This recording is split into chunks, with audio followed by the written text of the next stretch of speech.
அஸ்வஸ்ம தொடர்பில் அரசாங்கம் வெளியிட்ட முக்கிய அறிவிப்பு.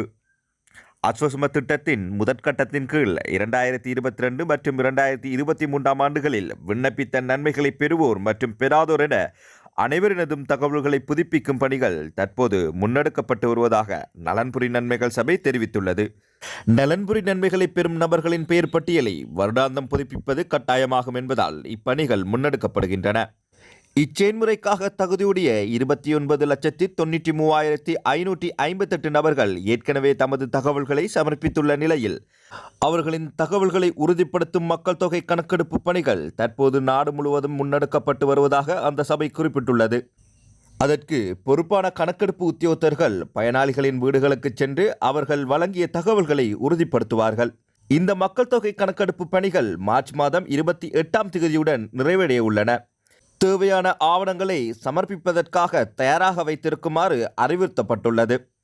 அவையாவன: குடும்பத்தில் 18 வயதுக்கு மேற்பட்ட அனைத்து உறுப்பினர்களிடம் தேசிய அடையாள அட்டைகள், கடந்த 3 மாதங்களுக்கான மின்சார பட்டியல்கள், காணி உரிமையை உறுதிப்படுத்தும் உறுதிப்பத்திரங்கள், வாகன உரிமை பத்திரங்கள், மருத்துவ சான்றிதழ்கள், அத்துடன் முதியோர் கொடுப்பனவு, ஊனமுற்றோர் கொடுப்பனவு மற்றும் சிறுநீரக நோயாளர் உதவித்தொகை கோரி விண்ணப்பித்தவர்களின் தகவல்களும் இந்த மக்கள் தொகை கணக்கெடுப்பில் உள்ளடக்கப்படும் என நலன்புரி நன்மைகள் சபை தெரிவித்துள்ளது. இது தொடர்பாக எவரேனும் தவறான தகவல்களை வழங்கினால் அது தண்டனைக்குரிய குற்றமாகும்.